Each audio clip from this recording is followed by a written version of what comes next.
welcome to Matchday Live here on LUTV. We are back, and today we host Swansea City here at Elland Road. All the build-up to come before our live coverage of the game begins, and we're joined by Michael Bridges and I'm so sorry, I've got a cough. And Bridie Hannon. How are we both? I'm a little bit nervous about today, I'm not going to lie. Obviously, before the international break, we obviously had a couple of dodgy results, but I think this is kind of a perfect opportunity to be back at Elland Road. I think, you know, I would have hated to have an away match today, so I'm really, really glad that we're all back here, back at Elland Road. And I think let's just get back to doing what Leeds do best, which is scoring goals and winning games. And I'm just buzzing that the international break is over. Yay! Yes! Back in football. The championship is back on. And I'm buzzing that we've all come in matching shirts, haven't we? Michael Bridges, can you just explain what this is about? Well, it's the run, isn't it, that's going to be in round here. The Wings for Life Run. World Run, which is all about raising money for spinal cord injury research. Here's a little look at what it's all about.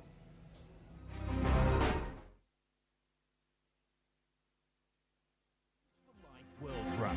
It's really easy. Start the race at your own pace and at the very same time as all the runners worldwide. No matter whether you hear the start signal at a flagship run or you race for a good course with the Wings for Life World Run app. Let's go! After 30 minutes, the catcher car starts. The job of the catcher car is, right, to catch you. Once you're overtaken, you celebrate. You have won your race. The last woman and man caught will be crowned the global champions. Thanks everybody for raising money for this. I don't know if I'll be able to walk one day, but that could be pretty cool.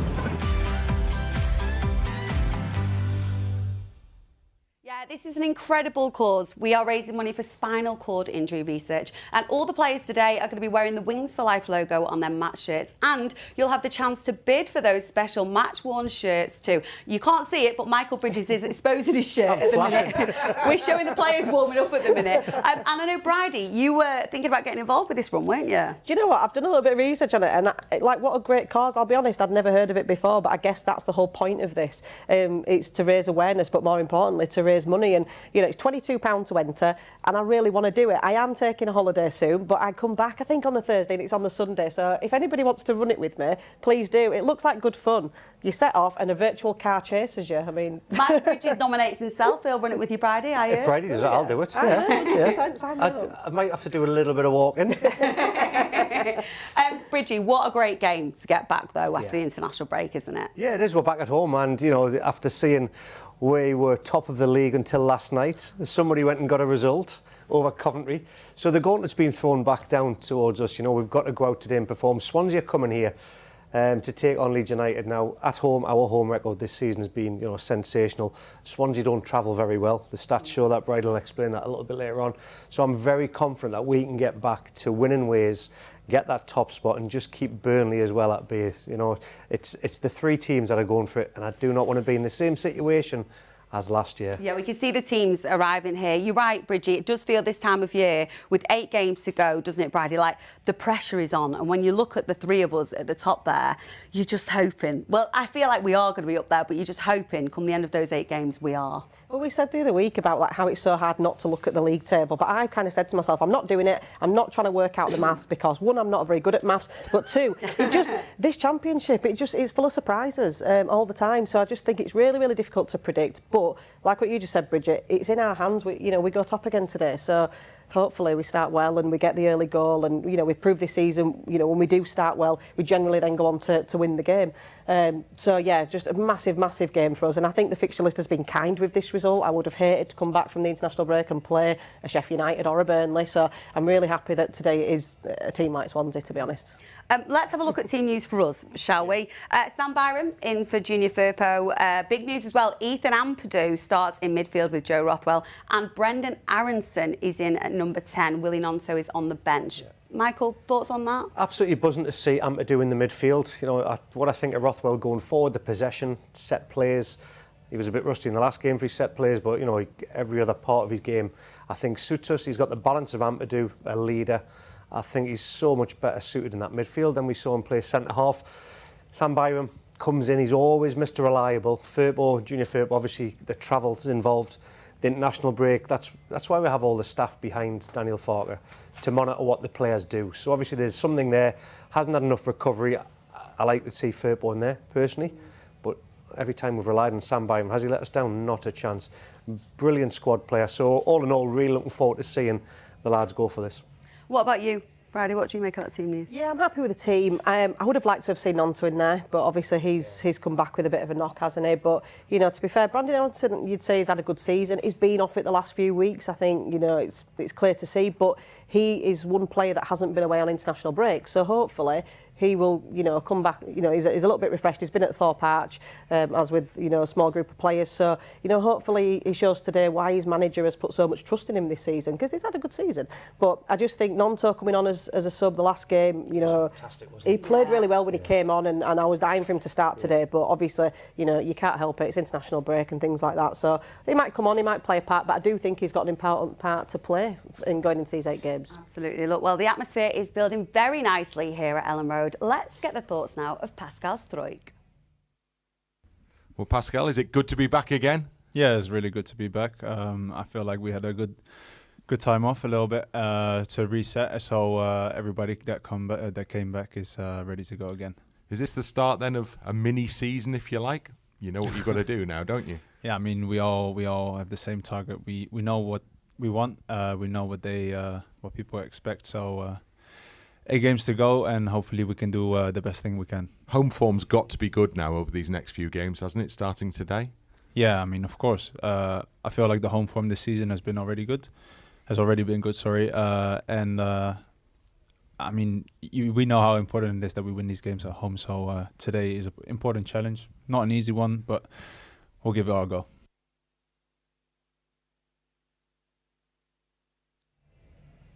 Pascal Struijk there. I mean, it feels like a long 2 weeks, doesn't it, Bridgie? Yeah. But after that game against QPR, you know, how crucial was it, you know, seeing the comeback in that game and then heading into the international break with that in mind? Oh, it was huge. The way the manners and the players showed the resolve, the determination. I didn't see that result coming. I honestly thought we were going to go there and really dominate. But at the Championship, that's what it's all about. So when you go behind and you're away from home, it's always going to be tough, but the lads showed such good resolve, togetherness to get back in the game. And I think that going into break, that point, I will always say, a point away from home is such a valuable point, especially when you're coming from 1 and if not 2 goals down like we did. It was a special occasion just going in. Would have been horrendous if we'd lost this going into the break, because that's what you go away thinking about. Sorry, go on, Brian. We were 2-0 down after half an hour. Nobody saw that coming. I mean, we were in the studio, and I remember saying, "Oh, it's going to be a walkover. If we play the way we can, it's going to be a walkover." And I could not believe it when it was 2-0 down. But then we got the goal just before half time, and then more or less straight afterwards. I think it was 50th minute, didn't it? Yeah. So we scored, you know, two quite quick goals either side of the break, and then I thought we could have gone on to win it then, but unfortunately it wasn't meant to be. But that point is just huge. I think there was a lot would have been said, like the goal Bridie's mentioned at half time, before half time going in there, gives you a lot more belief and a lot more hope at half time, because the 2 goals that we conceded were preventable. I think that's what the thing at half time would have been said. Lads, is your own worst enemy. The second goal they've scored ahead of, they were free. In the first goal, you've given the ball away in a dangerous area, so we're being punished from that. However, to come back and get the result was massive, and I was delighted for the away fans as well, because it's a hell of a journey to go. It's a long you know what I mean? They're all slept, so fair play to them. We came out and got the result in the end. And look, Bridie, we've had a lot of players away on international duty, but is a rest for the other players as good as anything at this stage in the season? Yeah, I think so. It's one of those where I never know if it's better to kind of have a bit of a rest, you know, for our players to have a rest, or do you want them to keep going and kind of keep playing and having that momentum? And I know Dan James, you know, did really well in his international break, but it's typical, isn't it? Because the players that play every match for us, you want those to be the ones that rest, but typically they're the ones that are on international duty. So it's just one of those, and you know, all clubs, you know, the majority of the clubs will have a similar predicament. But I think it's been kind to us this time. Apart from Nonto, obviously, we don't have any other injury concerns, so that's good news for us. I think the last year, I think the international break killed us. So I think this time around, it's been quite kind to us. Well, we hope it's going to be Bridie, yeah. When you look, I know we referenced it earlier, Bridgie, but when you look at the top 3, it is so tight there. What is going to be the difference in this final run-in? Well, can you win your home games? Can you not get beat away from home? You know, I thought it was interesting when as a player myself, when I look back in similar situations that I've been in, I hear a lot of the players, you know, come on interview and say, 1 game at a time, you know exactly what's going on. You're always seeing what the opposition are up. You always know that you've got to go out and produce. And it's keeping that mentality of that winning, going on the unbeaten run, not giving points away, and also having a look to see what the opposition are doing. So Sheffield United have got to play Burnley, so there's points going to be lost there and there at some point. Something has got to give. You've got to stay focused on your own outcome. Yeah, fingers crossed. Right, let's head outside, shall we, to the Elland Road tunnel and catch up with our commentary team this afternoon, Bryn Law and Tony DeRigo. Well, here we are, refreshed, relaxed, and ready to go again. Well, that's you anyway, Tony. So, welcome back. Thank you. You return to another big game. We'll talk about the team first. A couple of changes in there and some good news, I think. Very good news indeed. And I think one really important change, and Ampadu is back in. Byram also is back in for Tanaka and Firpo, who have obviously travelled a lot. But for Ampadu, it's this stage of the season, it's important that you have plenty of leaders, and I think our best leader is Ethan Ampadu. So to have him back in, I think that's a big boost. In your absence, there have been a few wobbles. What is going on, Bryn? I've been away 1 week, and all hell breaks loose. You're right, a few wobbles. You're not going to play at your best all the time, but it's in our own hands still. There is 8 games to go. There's so much to look forward to and play for. And as long as we focus on one game at a time, I know that sounds silly. I've been talking to so many people today, and everyone's a little bit nervous, a little bit on edge, because I know what happened last season. So I get all of that, but hopefully we've learnt from that. And with Ethan back, I think that's a big, big boost. And let's hope we can now respond and get the 3 points. And a home game against Swansea, whose away form has not been great, whose recent form has not been particularly outstanding, would be one where the expectation is quite clearly there to take the 3 required points.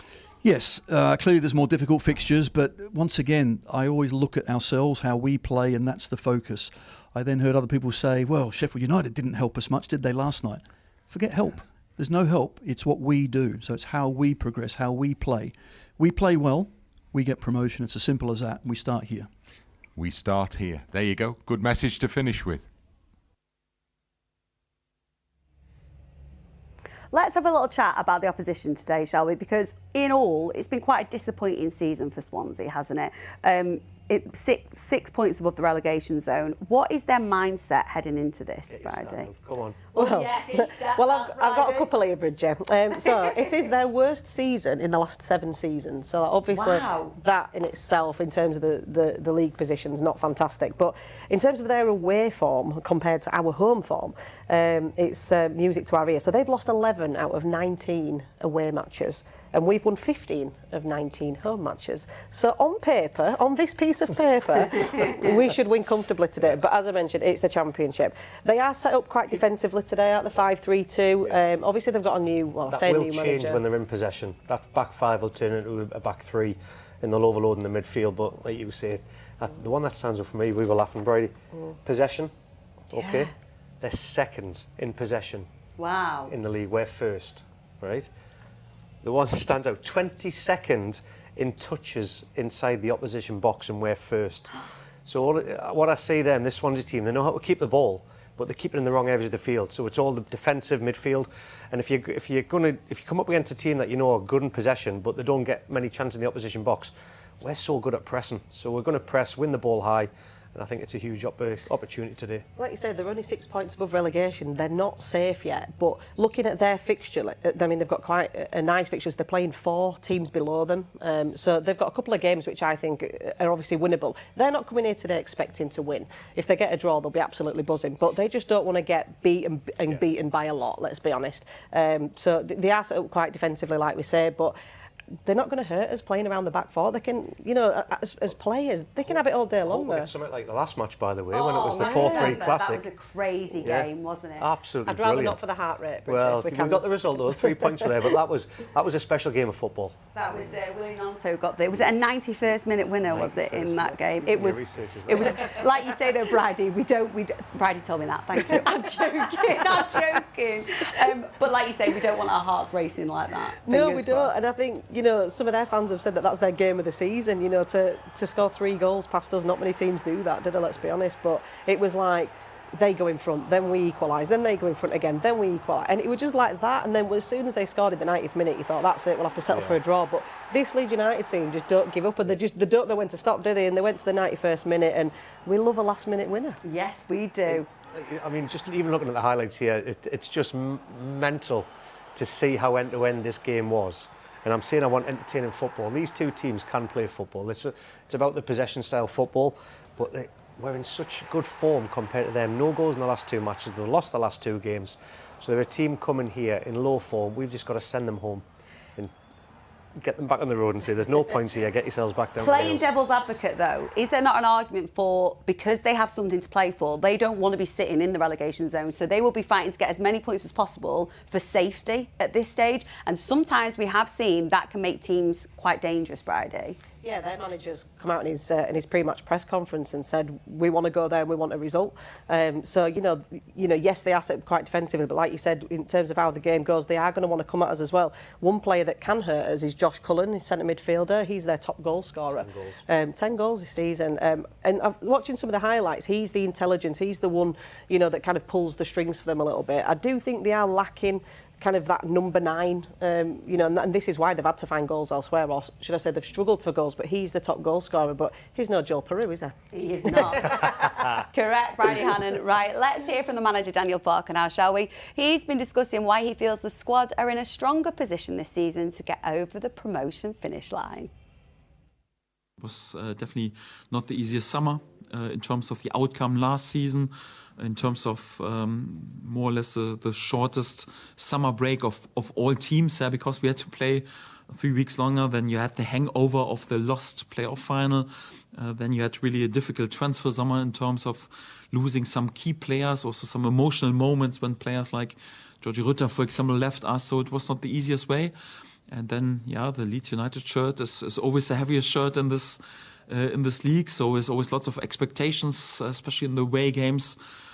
For most of our opponents, it's more or less a game of the season once they face Leeds United. And if you then deliver with this consistency, with 80 points after 38 games, it says a lot about the mentality of my squad. And this makes me also pretty confident that we have also the nerves and the mentality for a proper run in. And the most encouraging signs is more or less like when I work each and every day with the group, because the spirit is top, the vibes are good, the lads are working pretty tight together and have a great spirit within the group, and also good workload on the pitch. Right now it's also good to have them more or less all back. Again, still waiting for Junior, and again, a few players were just on recovery today due to different time zone travelings and whatever. So first game after the international break is always a bit complicated, but I'm pretty sure that we will be able to put a starting lineup out who is ready to run, to fight, and also to play for the 3 points. And then also that we then can also head into the final games, and crunch time starts right now, and we are ready.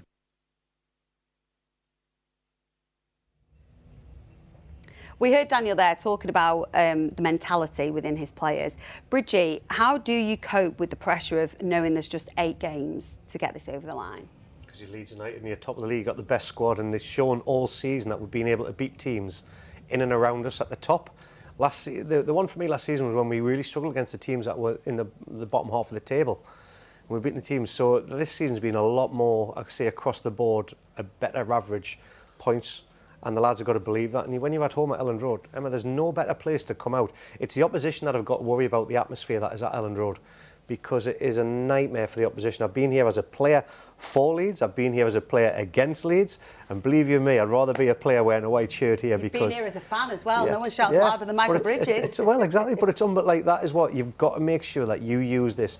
And what I love is that Daniel Farke recognised that early when he came as a manager. There's a lot of managers that have been at this club, haven't used that to their maximum, or haven't embraced it or given the fans enough credit here, and they've taken it for granted. He's always behind it, and he's instilled it in the players. Absolutely. Well, look, Jaden Bogle has 5 goals and 2 assists so far this season, and he's been telling LUTV how focused the squad are and how much he's enjoyed his debut season at Elland Road. Well, Jaden, good to see you. Do you feel rested and ready to go for the final run-in now? Yeah, 100%. I think it was a good break for us. And as you said there, we've got the final 8 games to go into now, fully prepared. You've just had 2 weeks without a game in the international break. Do you feel it came at a good time? Yeah, I think so. I think we had a few sticky patches in games where we dropped a few points. So as I said, yeah, the break come at a good time, give us time to rest and recover, and now we're ready to give it a all. Yeah, you described it as a sticky patch, but you had some tough games in that run.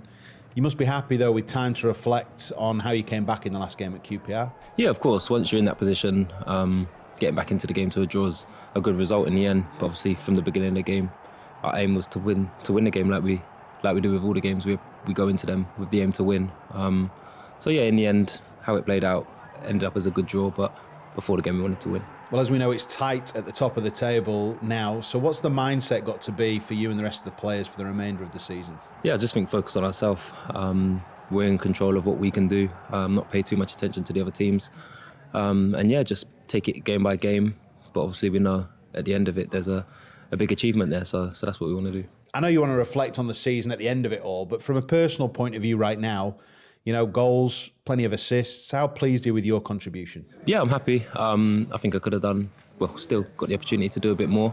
But yeah, overall, I've enjoyed every minute of my first season here. Being at the training ground, the support from all the fans, it's been amazing, so I've really enjoyed it. Around the club, Jaden, there's lots of noise about getting the job done, and I'm sure when you're out and about in the city, people are talking to you about it.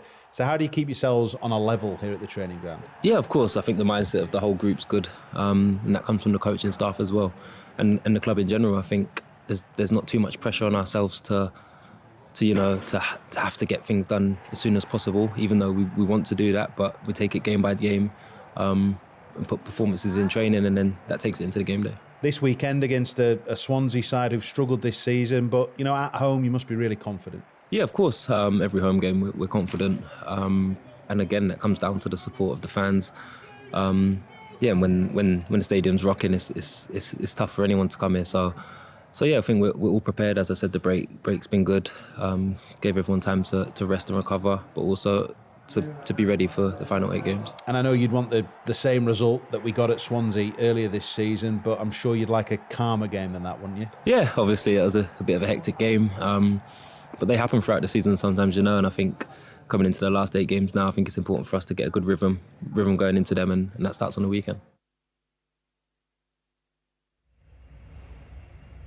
Jaden Bogle there, feeling very confident heading into these last 8 games. OK then, Michael and Bridie, it is that time. Oh, you're well up for this, Bridgie. Do you know what? I'll come to you first. Match score prediction. 4-3 win. Oh, we can't be dealing with that. All right, 3-0. Bridgie, I was going 3-0. Bridie? I'm going to go for a more reserved 2-1. 2-1. 3-0. To Leeds, obviously. To Leeds. OK, thank you both. Well, look, the 5th of April will mark 25 years since Christopher Loftus and Kevin Spate travelled to watch Leeds in Europe and never came home. Ahead of kick-off today, both captains will lay wreaths by the side of the pitch before a minute's applause. Of course, all of our thoughts are with their family and friends, as always.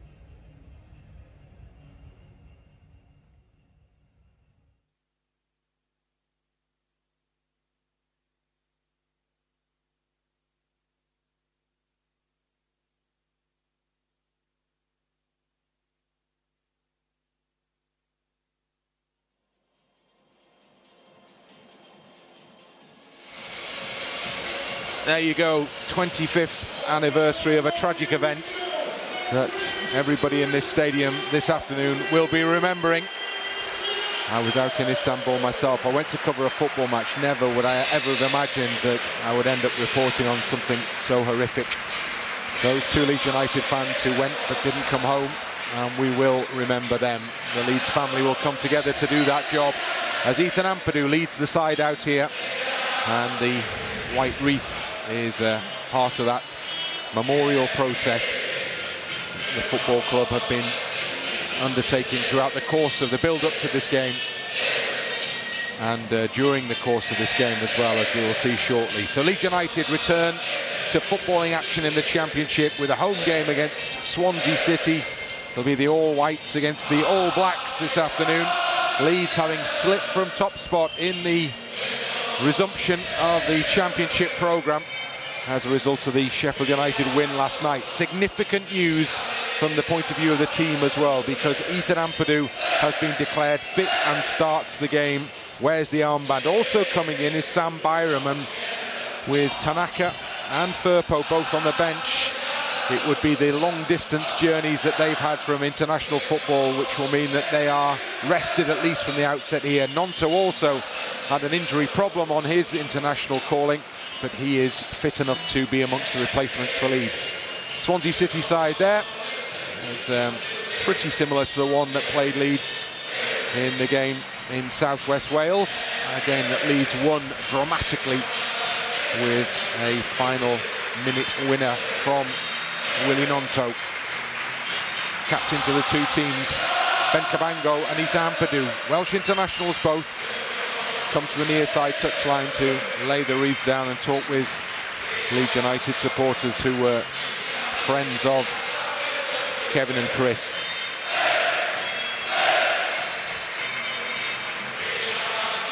And the teams break and head to their respective halves.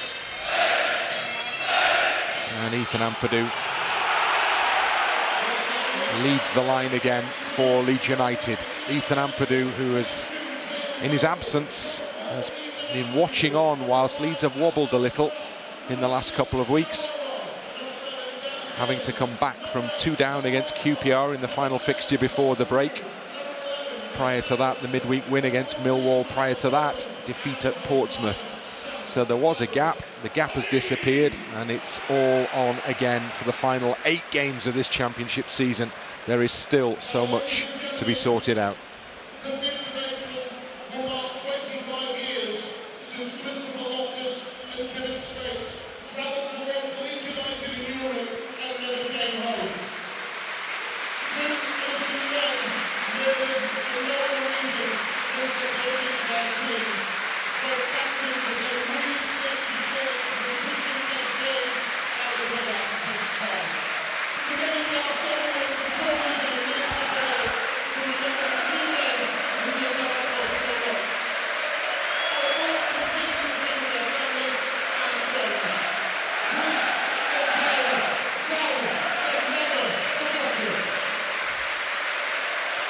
Chris and Kev, never forgotten, as the banner behind the goal rightly proclaims.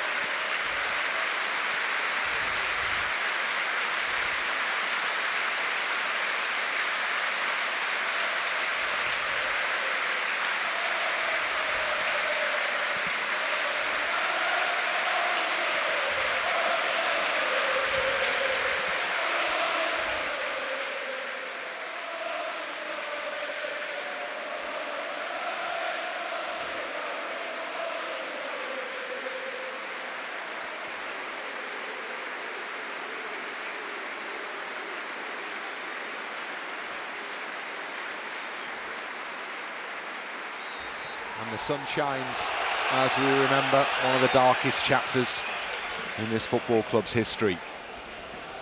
Two teams head into the huddle. Leeds all set for the resumption of this championship campaign. It's been quite the roller coaster. Leeds United will be looking to finish with a flourish. The pressure